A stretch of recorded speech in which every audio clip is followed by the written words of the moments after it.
So today we're gonna be playing the date minigame. It says I have to pull on it, but I'm clicking and nothing's happening. I'm really like shaking them back and forth, but is it working? Is this game even working? I can't even tell at this point. Am I doing something? No, wait. How does this even... Oh, that's it. I got it. Okay, 2 more. Okay. There you go. We're done with it finally. Get me out of this unintuitive minigame. What was that? Nope. Nope.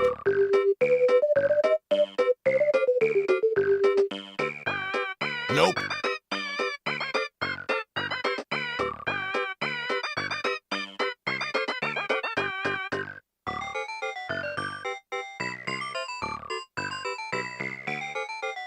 Woo!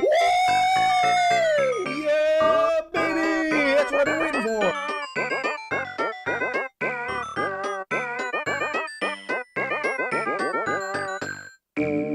Nope.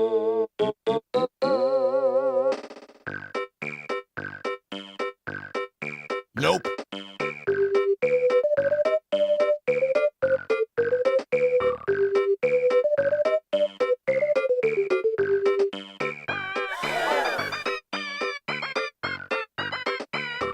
I'm tired of this, Grandpa! That's too damn bad!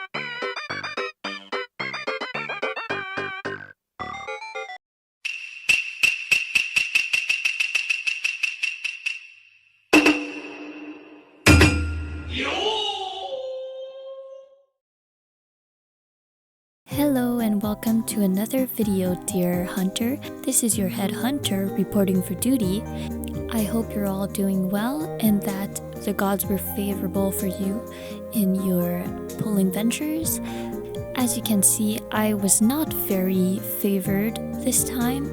I lost the 50-50 once and I had to reach full pity for almost both cards before unfortunately getting the crate.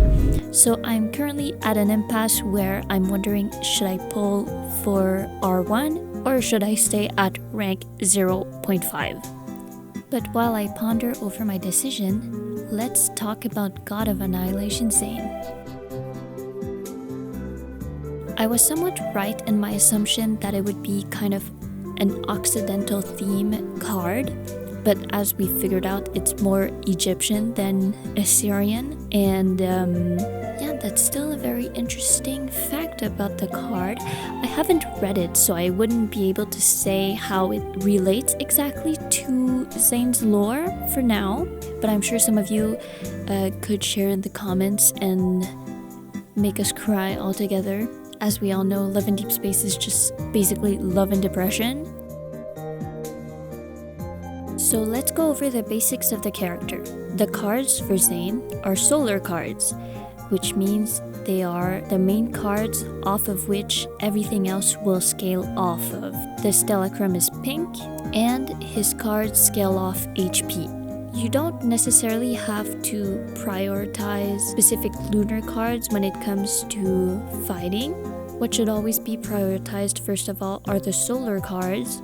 So for this example, you would prioritize going HP lunar cards to scale off of Zane's HP solar cards. But as I've said, it's not something that you absolutely need to participate in endgame content.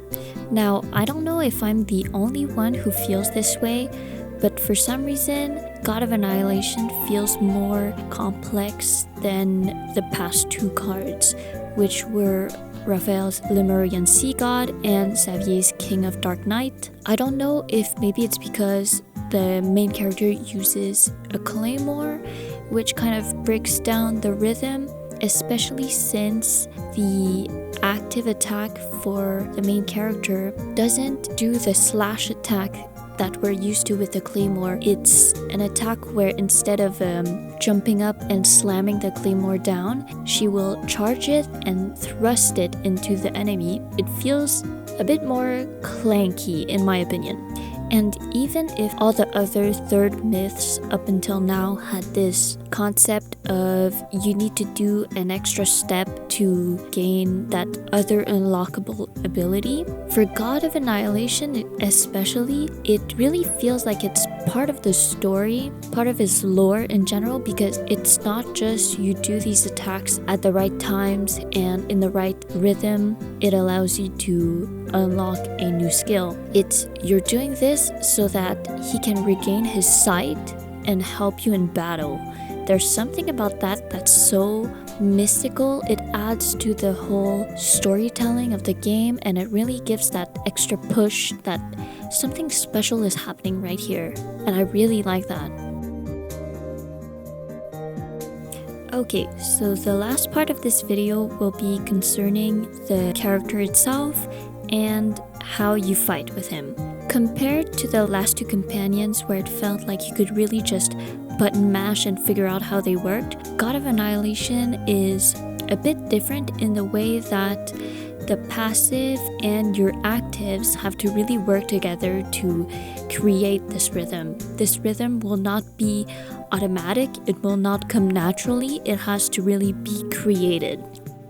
Okay, so as I was recording this, a few combat tutorials came out for this companion, so I actually don't even know if there's any space for me to make this video, but I think it would be interesting to look at the character instead of how it works and the best rotations to do. I think it would be interesting to look at the concept of the character itself. What I mean by that is that Zane's whole character revolves around the binds that he has around his eyes. He has 3 binds, which you need to remove before you get to the active skill. So he uses golden arrows. Those golden arrows turn into remnant feathers, but these two are linked together, meaning that there will only always be 4 in total on the game floor. For example, 2 golden arrows, 2 remnant feathers, 1 remnant feather, 3 golden arrows. That would also be a possible thing, I think. But then when those golden arrows are spent by you using a charged attack, you can use them to apply an arrow mark, which is basically the second part of the golden arrow. And each time 4 of those arrow marks are used, 1 divine shackle is removed. So essentially, your end game with the character is to do that rotation where you can get your max charged attack, where you do your second charge to be able to shoot all your golden arrows, leave a golden mark, spend the bind, unlock the ability. If you are still here watching, I want to thank you from the bottom of my heart. I also would like, if you are really interested in the fighting aspect of Love in Deep Space, to go check out Duchess Area on Reddit. She makes a lot of guides for Love in Deep Space and everything related to protocols, combat, understanding the rotation. As you can see, while I was recording, she came out with a full review about how to fight with God of Annihilation. Her guide is much better than mine. It's probably more interesting as well. So if you're looking for a place to really pop off with your combat abilities, I totally recommend her. I hope to see you in the next video. Headhunter out.